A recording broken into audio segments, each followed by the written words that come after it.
Good afternoon, everybody. My name is Erica Saylor, and welcome to the Life Unites Us August webinar, Recovery-Friendly Workplaces. Today, I'm going to start by covering a few Zoom housekeeping items, moving on to an overview of the Life Unites Us campaign, and then we're going to hear from a distinguished panel of experts on work that they're doing, and we will have time for questions at the end. This is a reminder that if you do have questions for our panelists at any time, please feel free to put them in the Q&A feature on Zoom and not the chat box.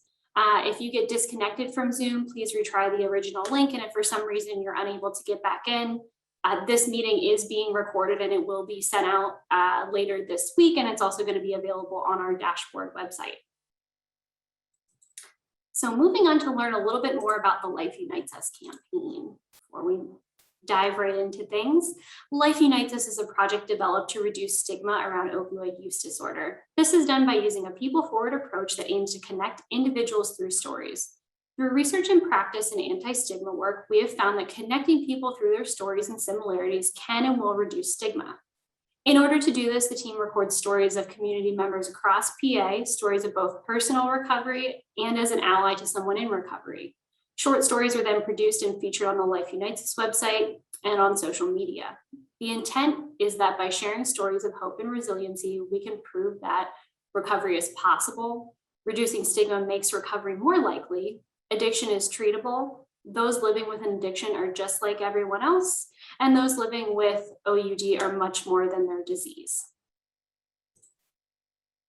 As I mentioned in the last slide, the campaign can be found online. The website features a library of resources that can be shared across social media platforms, as well as a bunch of other good stuff. And it can be found at www.lifeunitesus.com. Okay, we should be back in action here. Whew, okay. So the good news is that you can also join us in ending stigma by following and sharing the campaign. If you're part of a larger organization or effort, we would love to invite you to become a partner with Life Unites Us. If you are interested, you can email Maddie Morales, and her email is there on the screen, and we'll drop it in the chat box as well for folks who want to get connected about the campaign. So now that we've heard about the campaign, let's move on to the main feature of the webinar. The purpose of this panel is for our speakers to share their experiences with supporting employers and employees. For our segment, I will be introducing each panelist, and following their introduction, they'll have time to provide an overview of their work and resources. After all panelists have been introduced and have had time to speak, we'll have time for question and answers. But if during someone's presentation a question comes up, please feel free to put it in the chat at any time. So it's now my pleasure to introduce our first panelist, and I'm going to stop sharing my screen here so that he can share his. Our first panelist is Ryan Feen. Ryan is the Employment Services Director at Unity Recovery. He is a person in long-term recovery and brings unique experience to Unity Recovery. Ryan has a BS in accounting and spent a number of years working as a corporate nonprofit accountant. Ryan entered the recovery community through his own recovery and a house manager at a recovery house in Philadelphia. In the fall of 2019, Ryan joined the Unity Recovery team as a peer recovery specialist. Ryan has a passion for removing barriers to entry, removing stigmatizing language, and encouraging all pathways of recovery. Currently, Ryan's goal is to make employers recovery friendly and to help those who are unemployed or underemployed. In Ryan's free time, he enjoys the outdoors and fishing. Ryan, the stage is all yours. Thank you very much. I appreciate it, and I appreciate everyone being here and giving me the opportunity to talk about something that's very personable, but it can also help other people. So I wanted to start off by talking about what or who is Unity Recovery first. So Unity Recovery is a recovery community organization. We're a nonprofit, we're grant and funded, always. We'll never ask for insurance, we'll never ask for fees or anything like that. It is a peer-led organization. Our executive director, Robert Ashford, our director of programming, Adam Sled, are our peers and in our recovery themselves. So it's kind of like peers leading, individuals in a certain sense. We're set up to be non-clinical. So, I get to share my life experience with other individuals to help them. We also welcome all pathways. If someone chooses to be abstinent, someone chooses harm reduction, AA, NA, Dharma recovery, everyone is welcomed at Unity. We also work on the idea that, I'll get into it in just a second, but recovery is just the sustained effort to improve oneself. So it's set up to be a very low barrier to entry to sign up for our services. Right? Like I said, we share our lived experience. As a peer, we set up recovery plans with individuals. We can help connect individuals to resources and how to navigate different systems. A peer can also be an advocate for an individual. And we have what we call all recovery meetings. Right now, they're on Zoom. You do not have to sign up for our services to join them. We have them 7 times a day, 7 days a week. And people from all over the world come and talk about, things that are going on within their own recovery. Unity also has a pregnant postpartum services, right? It's parents helping parents. There's care coordination. In a clinical setting, that's usually called case management, but we're non-clinical, so we call it care coordination. There's also PPR support meetings, support groups, parent education. Doing right now for Recovery Month, we're doing a diaper drive and a clothing drive to help individuals that are within the program. We also offer family support services. So, if you have a loved one that's in recovery, you can sign up for the same services. It's solution focused. There's also 2 family support groups every night, every week on Zoom, which is really, really beneficial. And then the program that I'm the director of, it's formally is called Employment Support Services. We call it RFW, Recovery Friendly Workplace. But for individuals that sign up for this program, we work on job application skills. So resume building, mock interviews, how to set up, like how to work through potentially Indeed or applying online, any potential job leads that we might have, get them connected to other recovery-friendly workplace organizations. We also have 2 workshops a week, which can range from any topic from procrastination and time management to budgeting to, again, resume building, interviewing skills.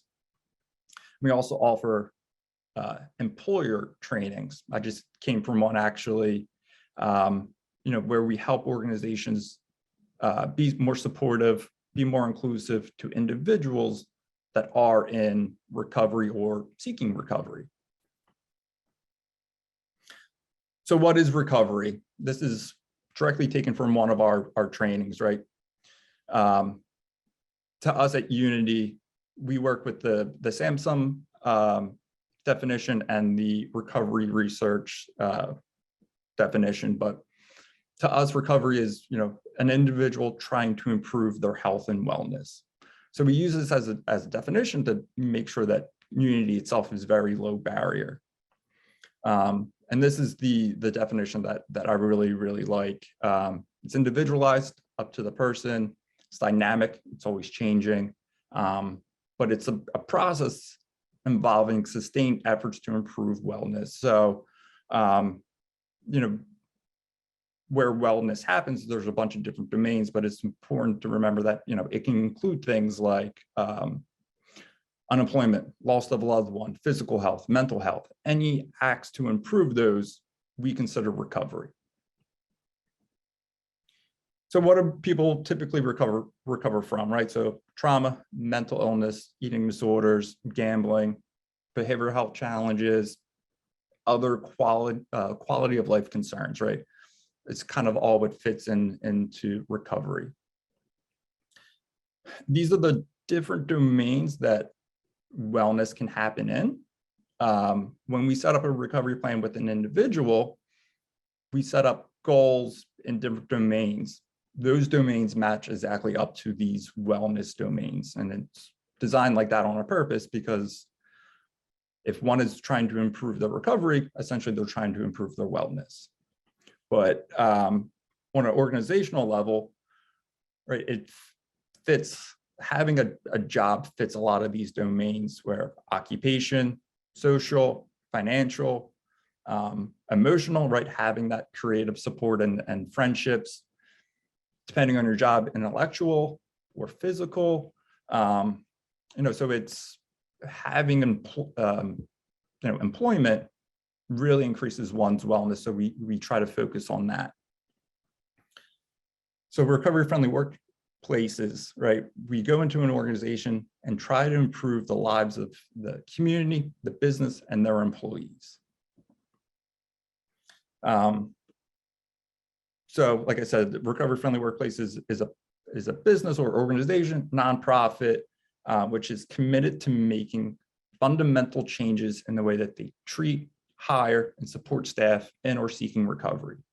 And again, that recovery is that loose definition. So essentially it's all employees, and it's, how they hire people, right? Do they have practices where they remove dates and names from resumes, how they treat their employees?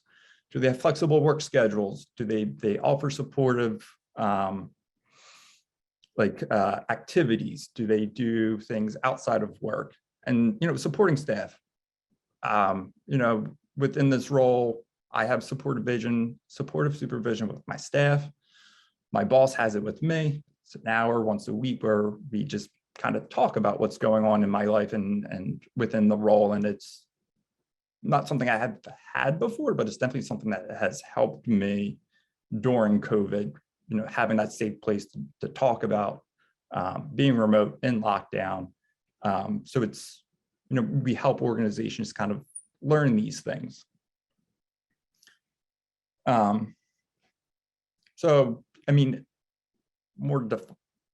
Closer look at it, substance use and mental health does cost billions each year for an organization.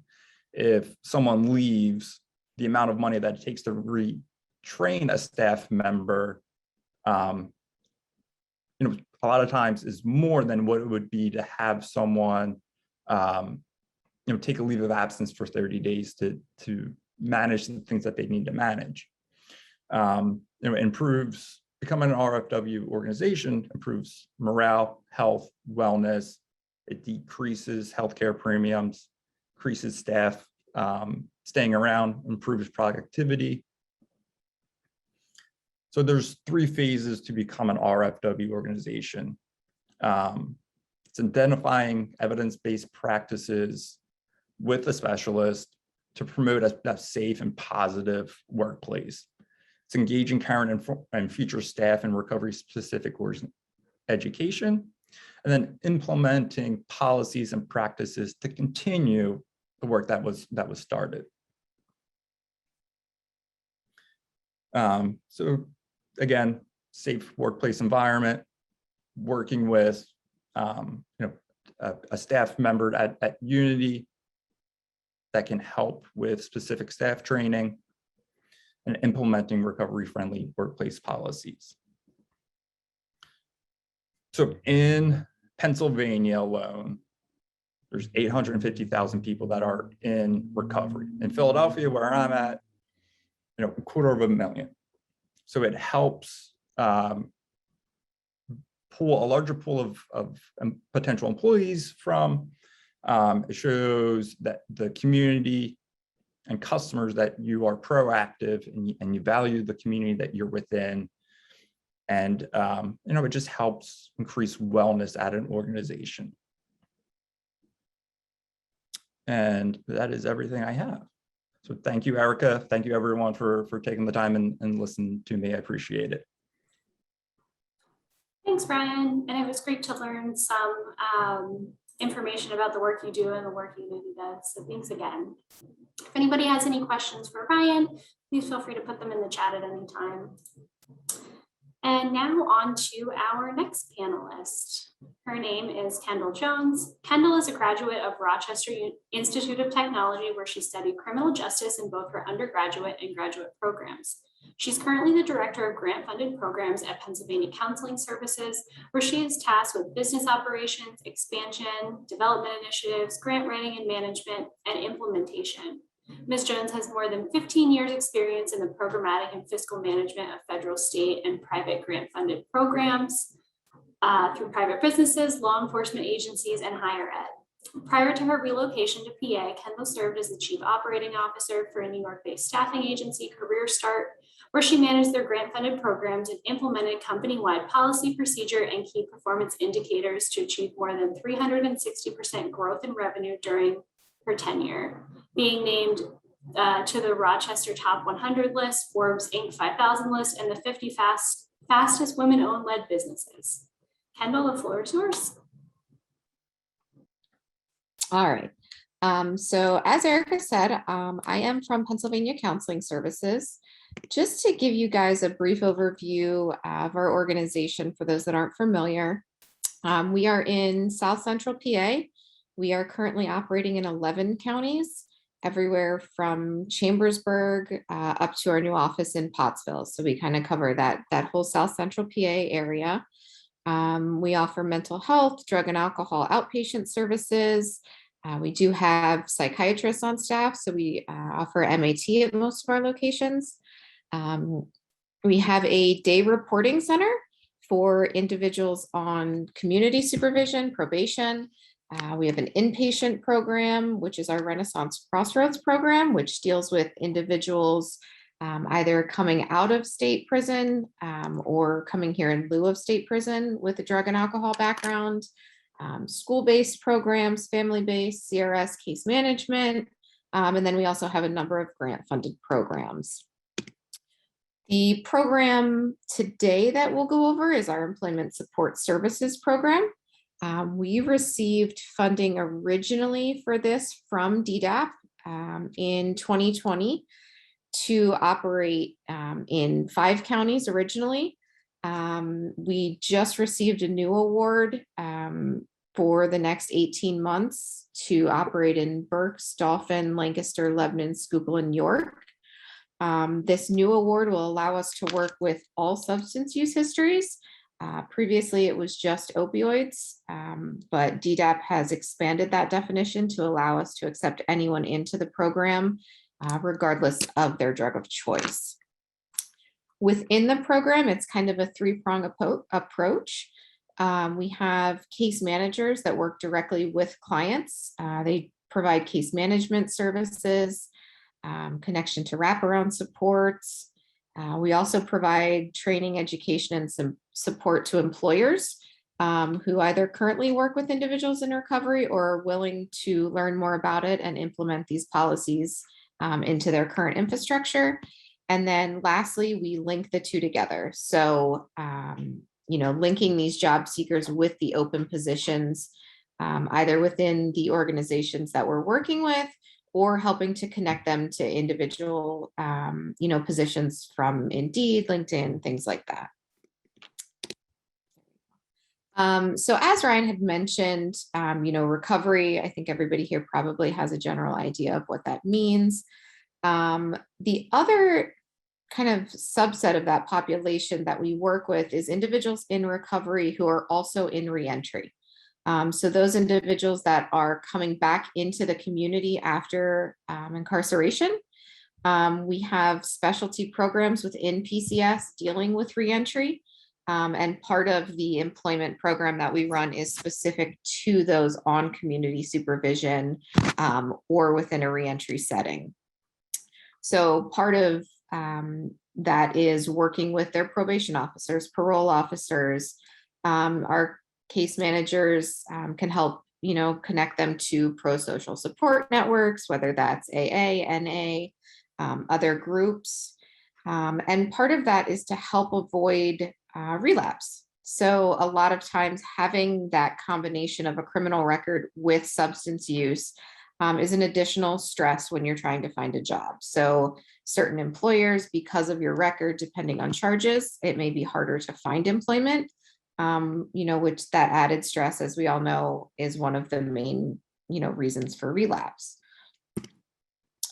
Within this specific program, our case management services are available in person and Zoom.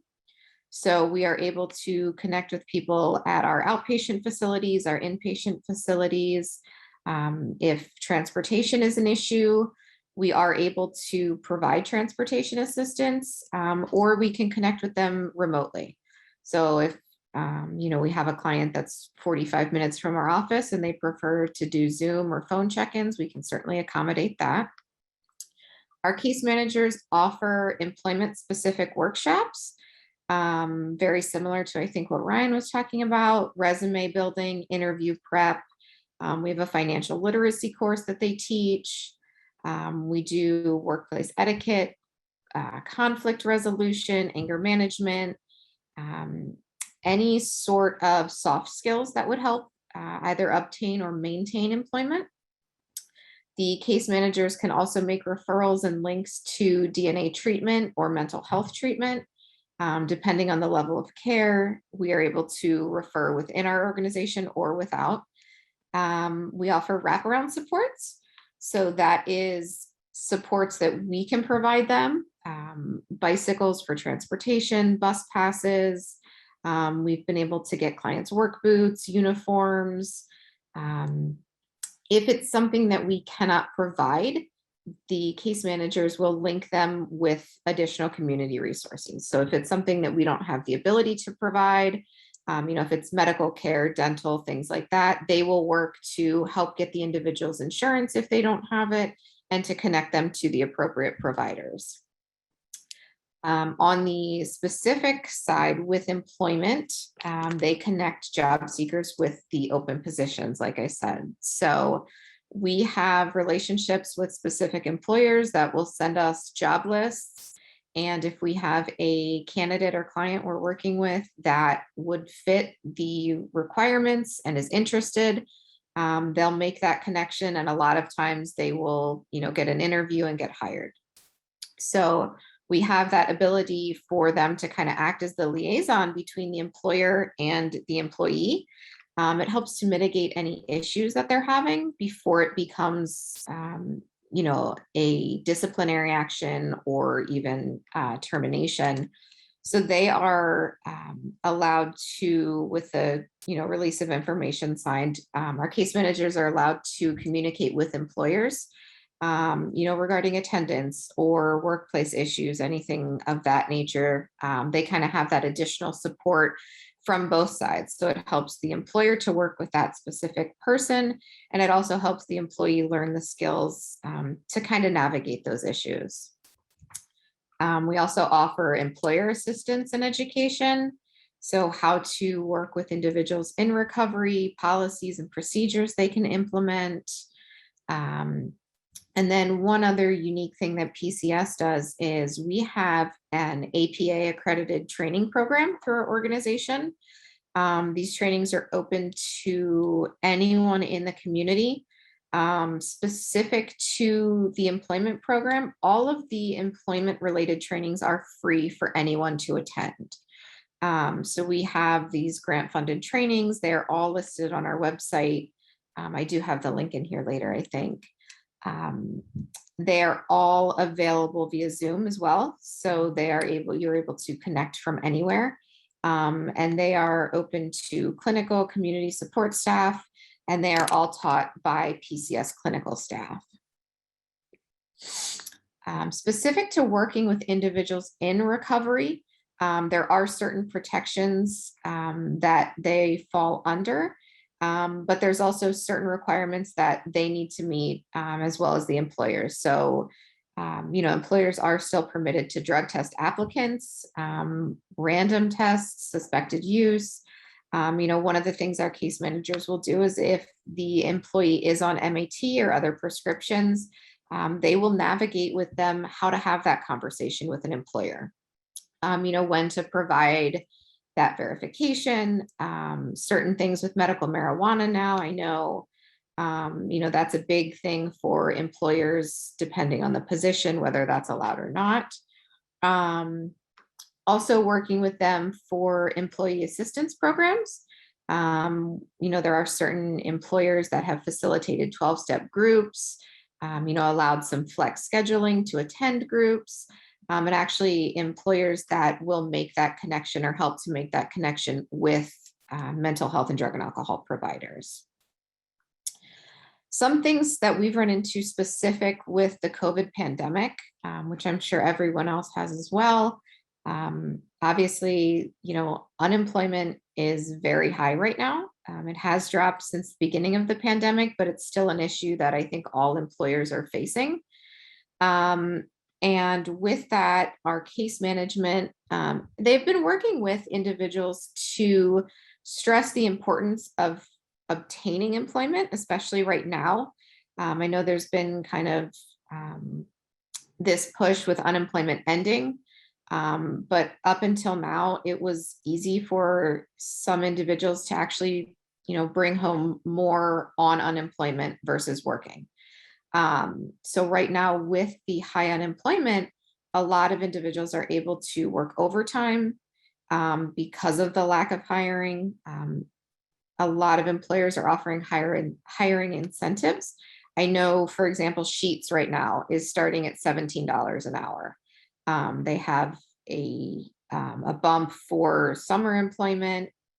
And with the applicant shortage, now is the time to encourage potential applicants to start applying if they haven't already. So once this additional unemployment ends, I think there's going to be a big rush to fill positions, and there will be a lot more applicants than positions. So right now it's kind of flipped. There's a ton of open job positions and not as many applicants. So, our case managers are working to kind of change that mindset. Why is it important to work? Why is it important to pay taxes? Versus collecting unemployment or other social benefits. You'll pay into Social Security. It helps break those intergenerational cycles of poverty. So a lot of the psycho ed groups and workshops that we're running are to help change the mindset and get the right mindset before even stepping into a job. We also offer connection with employer benefits, so we can work with employers to provide them with information on how to access work opportunity tax credits. There's a federal bonding program for employers that they can opt into. So some financial incentives for employers outside of, kind of the inclusivity of hiring individuals in recovery. If anyone has referrals for the program, is an employer that would like to connect with us, my contact information is on the screen. You're welcome to call, text, email, and then the link to our training calendar is also provided here. So if you want to check out those employment specific trainings that we offer and register, we can certainly get you connected with those. So that is all I have. I will pass it back to Erica, and thank you guys. Thanks so much, Kendall. And it was great learning about what PCS has to offer. If anybody has any questions for Kristen, please feel free to put them in the Q&A feature and we will get to them after all our presenters go. So next up, we have two ladies from the same organization. They are Kristen Topolsky and Sarah Helkowski. Kristen is the Chief Executive Officer and co-founder of New Roots Counseling. Kristen has 27 years of experience in the social service field with a focus on program development, advocating for homeless, disadvantaged individuals, economic justice, and peer-modeled service provision. She built her career foundation working primarily with single mothers to address employment, housing, and educational barriers. Her career continued with the development and implementation of a transitional housing program for women and children, an emergency shelter for women experiencing homelessness, and various programs addressing basic needs, employment, housing, and serving individuals with SUD.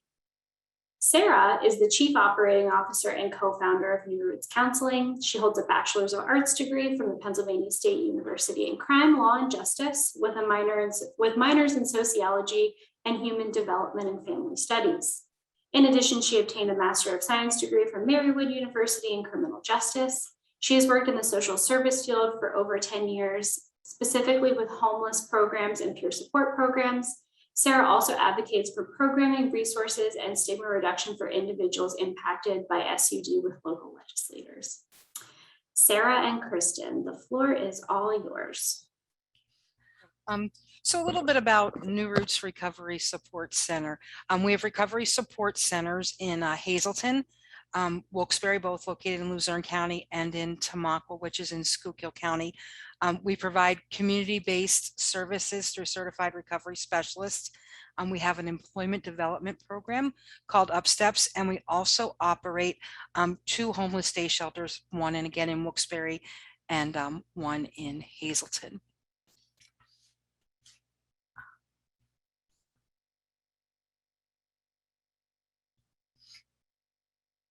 So the mission of New Roots is to provide hope and support to individuals with substance use disorders and their families, to facilitate the journey towards a healthier life through meaningful relationships and community engagement. So what does that mean? Well, we have some guiding principles that we use at New Roots, and they include, some hope and support, strength, lived experience, accountability, self-worth. And some of the things that we're going to talk about today include our professional development. So we have an entire staff of about 40 individuals. 70% of the staff that we have are individuals in recovery, some serving as certified recovery specialists, others serving in support positions. But one of the things that we felt that was important when operating a peer-driven organization was making sure that we placed that professional development in place.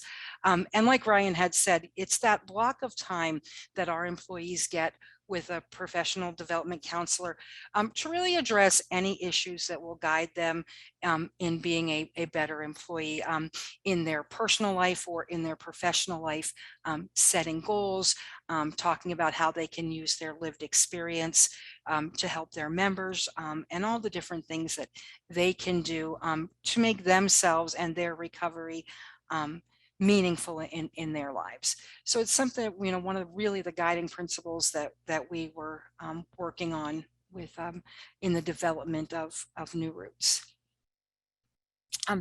On this slide is some pictures of all in a day's work, so some of the things that are very important at New Roots are our outreach efforts and some of the projects that we're involved in. So as you can see, you have people in vests. We do have a community cleanup project that we're involved with, where members and staff actually hit the streets in Luzerne County and pick up trash. And one of the nice things that has developed from this program is that we've had individuals who are struggling to find employment, and they continue to come out with community partners and different organizations and do this community cleanup project, and they begin developing relationships and rapport with different businesses and organizations. And as they show up each week to provide this community service, they're gaining some job skills, they're showing their dependability, and these employers have in turn hired some of these individuals on in different positions that they have available in their workforce. So that's one of the projects that we're very proud of. And then we also have our certified recovery specialists that are always out in the community, again, doing great things with the members, providing support. One of the pictures is, some geocaching. The other, is having a day out at Rita's Ice when it was nice. Again, working with people in recovery and just making sure that wellness and development is there. At New Roots, we also work with, our peer staff support workers, work with our members really on basic skills, developing resumes, having groups, working on their recovery, really spending that one-on-one time with people. And these are pictures here of our Hazleton Recovery Support Center and some of the work that the certified recovery specialist and support staff do in that center. So mainly what we're here to talk about though today is our UpSteps program through New Roots. And this is our employment development program, and it really has two sides. One that we work on with our members in recovery, you know, for people who are seeking employment, again, finding career opportunities, learning critical work skills, discovering life skills, resume writing, job interviews, skills, exploring their educational opportunities. So this is all seminar based and really skill development. We do have a location. We partner with Dress for Success, and our UpSteps program is actually on the second floor of the Dress for Success project. So it really links in two programs that are really geared towards helping people find, you know, long-term sustainable employment. So people attend these, individuals attend these workshops, they gain the skills. And then on the other side, we have an employment navigator who is out there working with our area employers, again, on some of the things that have already been discussed, you know, training individuals who are in recovery, tax credits, the bonding, gaining that workforce and providing that follow-up service. So we're able to successfully link the member that is looking for employment, or the individual who's looking for employment that's in recovery, with an employer, and having them become recovery ready employment places. So that is something that has been very successful. And with our recovery support centers, we are able to kind of tie these programs in together. So we can have someone in our employment development program, and we can have a CRS working alongside of them to help them develop some of the applications and skills and things that they're working on, not only in the classroom through UpSteps, but continuing on their search for employment. And again, I just, you know, wanted to go over some of the services and locations that we have at New Roots. Again, the UpSteps program, which is our employment development program, our recovery support centers, and then we also have homeless drop-in locations that individuals who are experiencing homelessness and sometimes co-occurring homelessness and substance use disorders are able to access meals and basic services to support them. So Sarah, do you have anything you would like to add? The only one thing that I wanted to add, Kristen, is the introduction to the professional development that we have for our own specific staff, and the things that we have learned on our own working with individuals who are in recovery in our business. So things that we have done is we had taken on someone who is a licensed counselor, actually, who provides professional development services to our staff through guidance with individual meetings. And then also we have at least one training a month for our staff to help provide information regarding impacts that they might be experiencing in their job. You know, we do certain things that talk about transference, talking about compassion fatigue, talking about, you know, trauma-informed care, and trying to get everyone on the same page of understanding how, because as many of you might expect, a lot of individuals who are in recovery want to give back. At least that's what we see up in northeastern Pennsylvania, because they have a feeling of gratefulness and wanting to show individuals that they have the ability to also live in recovery. And unfortunately, sometimes when someone is in the process of trying to gain recovery, they will have a relapse, or there will be issues that can be a problem for someone who's trying to stick to their recovery, and someone who's working with that individual might start feeling some of the emotions aligned with that. So it's very important to have some assistance with some self-care and recognizing the importance of attaining the guidance of a professional when it comes to making sure that you are managing yourself properly in your position. I think that's all we have for you. So Erica, can I send it back to you? Great, thank you both. And thank you for sharing some more information about the services that you guys provide at New Roots. And you can feel free to unshare your screen now so we can move on to the next presenter. And our last panelist here, but certainly not least, is Kathy Strain. Kathy is the program supervisor for Drug-Free Workplace PA and Recovery Friendly Workplace PA. Through personal tragedy, Kathy became an avid substance use disorder advocate and educator at both the state and federal levels. Kathy serves as a parent coach for the national organization Partnership to End Addiction. She's involved with many grassroots organizations with a focus on SUD. Kathy serves on the education committee of the Berks County Opioid Coalition and is a member of CPA and the PA Stop campaign. She has an associate degree in paralegal studies with a background in healthcare and DOT safety and compliance. Kathy is a certified instructor in mental health first aid and a naloxone trainer. She's currently pursuing her BA in psychology with an emphasis in addiction. Kathy, the floor is all yours. Thank you. Thank you, everybody, for joining today. I see we're a little over time here, so I cut out a few of my slides where people already shared a lot of that same information about what recovery is. So I'm going to focus on what we here at Drug-Free Workplace PA do. I'm Kathy Strain, program supervisor again, and my contact information is right here on the front page. Two of my coworkers are also listed here. We would be your first points of contact if you were to reach out. You can feel free. The best way to reach us is via email. Everybody will get a copy of this presentation at the end of today as well. So you will have all of this information. Don't worry about jotting anything down.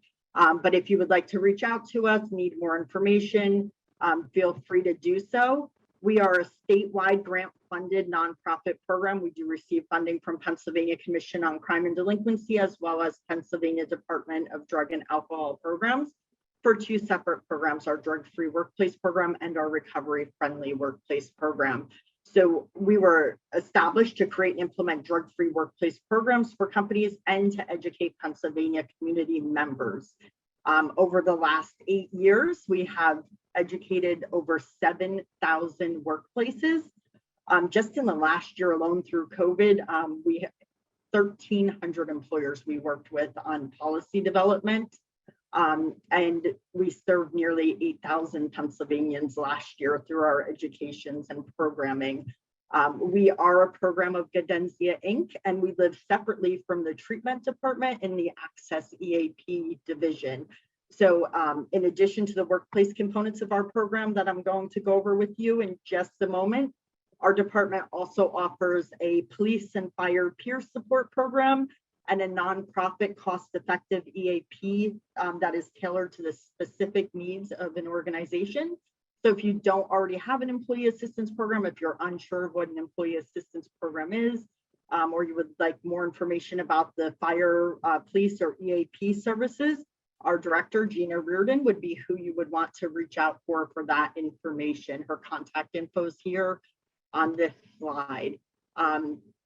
All of our educations are custom tailored here at Drug-Free Workplace PA for whichever employer or community organization that we're working with.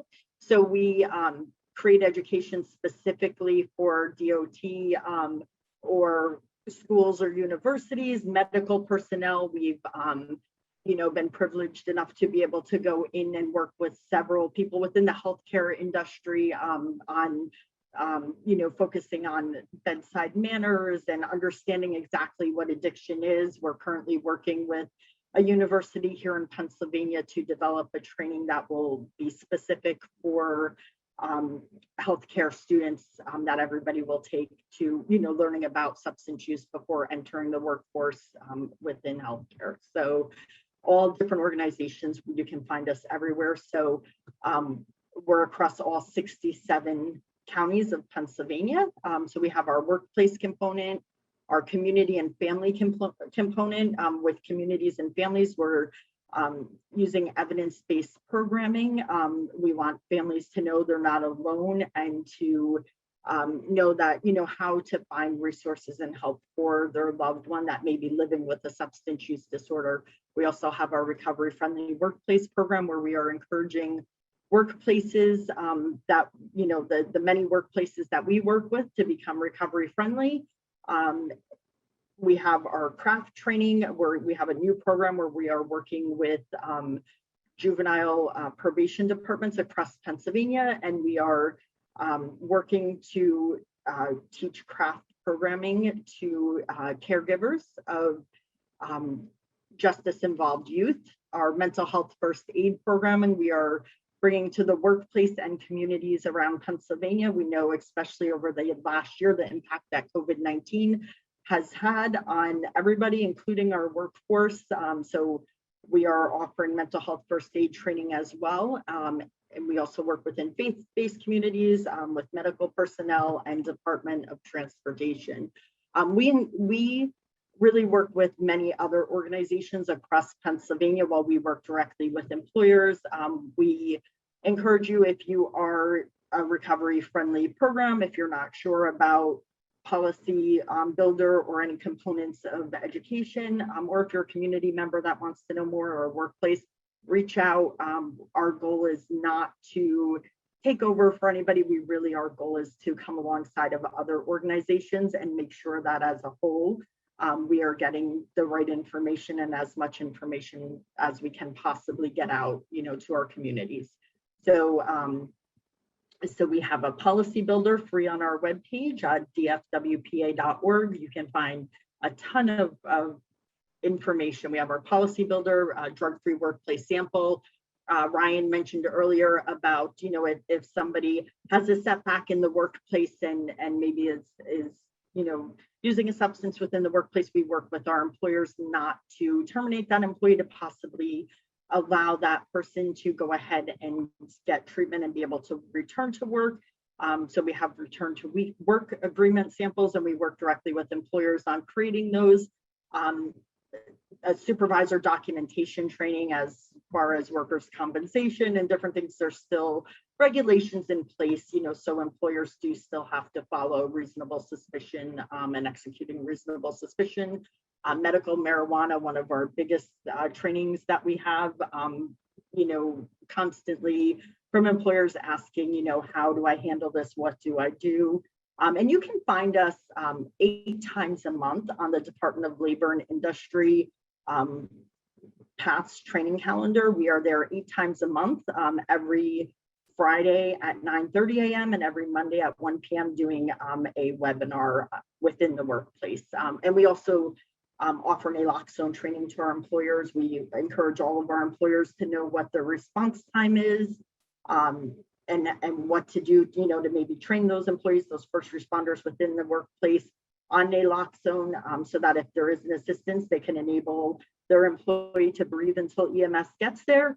And we also train on the benefits of an employee assistance program and getting that information out there. So basically our goal is teaching employers, supervisors how to respond if they suspect someone is under the influence of a substance in the workplace, what the next steps are, and resources to get help. Now it's really focusing on employee wellness and creating wellness programs. We hear about all types of wellness programs in the workplace, walking challenges, and pound challenges, but we never really hear about challenges that focus on mental health, right? Challenges from checkups from the neck up, we call it. So is how we work with our employers. And in addition to all of our workplace components, we also currently through September 29th have a program for anybody that is in recovery and seeking employment. We offer case management services. I see a few of our case managers are on today's call. We offer recovery support services. We do have bilingual recovery support services, and these are all at no cost due to DDAP funding. So we have job skills assessment, resume cover letter writing, Transportation support is huge. We work across the entire state, but with a lot of people in rural communities. So we're brainstorming different ways on how to get somebody to work, you know, where there isn't a bus or Uber or Lyft. Transportation has been one of the biggest barriers for our clients that we've worked with. So helping to get people where they need to be until, you know, they get situated has been a huge help to people. So if you know somebody that is looking for employment, that is in recovery, they can simply text work PA to 844-469-4690, and we will go ahead and get back to them. Our case managers will reach back out to them immediately. And we are on Facebook, Twitter, LinkedIn, and Instagram. So I had to ask my staff, you know, what that little one was, because I am not social media savvy, but thank God somebody else does that in our place. So we are on Instagram as well. But you can reach out to us and follow us on you know, those sites for updates. And that is all I have for you guys. Thanks so much, Kathy. It was great to hear about all the resources you guys offer at Drug Free Workplace PA. So now that we've heard from all of our panelists, we'll move into the question and answer section. We're going to start with a question regarding COVID. So, and this is open to any of the panelists. With so many workplaces going remote during COVID and many considering doing so permanently, what special considerations should be made for a recovery-friendly workplace when virtual or remote? I can take that if you want. So we've had several employers actually that have faced this issue. You know, with COVID, maybe people would go out for drinks after work, but now suddenly that day is starting at noon, and we've had several employers, you know, with recovery friendly and also with instances of substance use within the workplace. So our suggestion to all of the employers is checking in regularly with employees, checking in, know your employees, be able to know when something doesn't seem right, when something seems off. You know, working remotely doesn't mean that we can't still connect. Sometimes we have our employers, they'll, you know, meet on Zoom and maybe work on documents together on like the Google Drive, like live documents and things, just to spend that one-on-one time together. And so people aren't feeling so alone and isolated. But the key is really knowing that, and knowing all of your employees and being able to check in and know when something seems off. Any of our other panelists have any additional thoughts? No, okay, great, thank you, Kathy. All righty, I see some of our panelists answered some questions already in the chat, so I won't go into those ones, but we have a question for Kristen. It looks like it says you're typing an answer. What services does a homeless day shelter provide? If you want to answer that one live. Okay, great. Especially in Luzerne County, we have overnight shelters for men, but there was a gap in services for daytime shelters. Hazleton did not have one for men and women. They just had an overnight shelter. Wilkes-Barre does have a shelter that operates 24 hours for women. So in order to meet this gap, we were approached by the city of Hazleton to open a day shelter, which when the people are in the morning, asked to leave the overnight shelter, they can then come to our facility, which is adjacent to the overnight shelter, and provide the case management support, job search support, a healthy meal every day. So the day shelter is open from 8 a.m. till 6 p.m. At 6 p.m. the overnight shelter starts to allow people to come back in. They provide the dinner meal, people sleep, and we work in partnership with Catholic Social Services in Hazleton, really to provide those supportive services. And you know, we've seen so many people, sheltered people and unsheltered homeless individuals coming in, and individuals with substance use disorders. And not only have we seen that population coming through the door of the day shelter, but also people who are at risk of homelessness, who have lost their jobs during COVID, who are, unable to pay their rent, who are becoming fearful that once evictions can start happening and things again, that they're going to lose their housing. So really, we've been able to, in the day shelter, work on all these components, and we've placed a certified recovery specialist in that program. And again, just providing support to individuals who are experiencing or at risk of homelessness, both in Lower Luzerne County and Hazleton, and in Northern Luzerne County and Wilkes-Barre. Great, thanks, Kristen. Another question here for all of our panelists.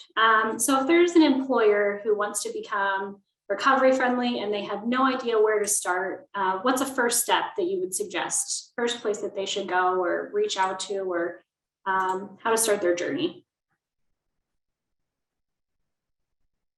They could reach out to any one of these organizations here listed.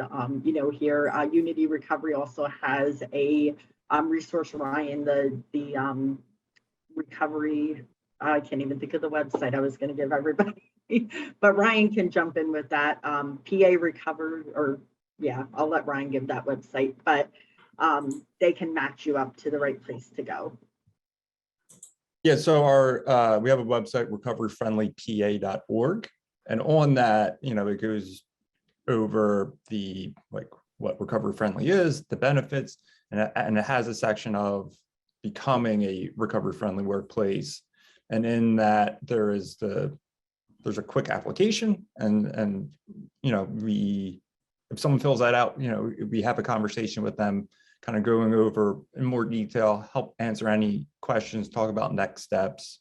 There's a contact section, but if anyone does want to become a recovery friendly workplace, anyone here would be more than happy to help any organization support a community that we all care about.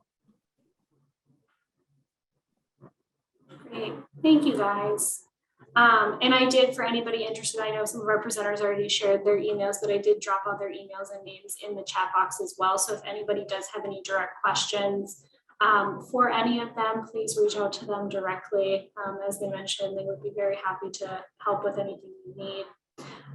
It looks like all of our other questions have been addressed in the chat already, but I really just want to thank all of our presenters today for sharing some information about their work and how to spread and promote this work for all our folks here listening today.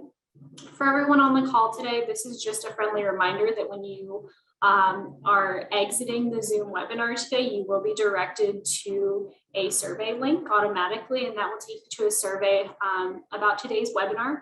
We, of course, always want to hear candid feedback from folks about what they like about our webinars or what they'd like to see. So we really appreciate any feedback there so we can continue to make these really useful and meaningful for everybody. So with that, we will wrap it up. Again, thank you for all of your time and energy on today's webinar. And like we've mentioned before, this will be recorded and available. So if at any point you had to jump off or wanted to share with other folks, it'll be there for you. Take care, everybody. Thanks. Bye-bye.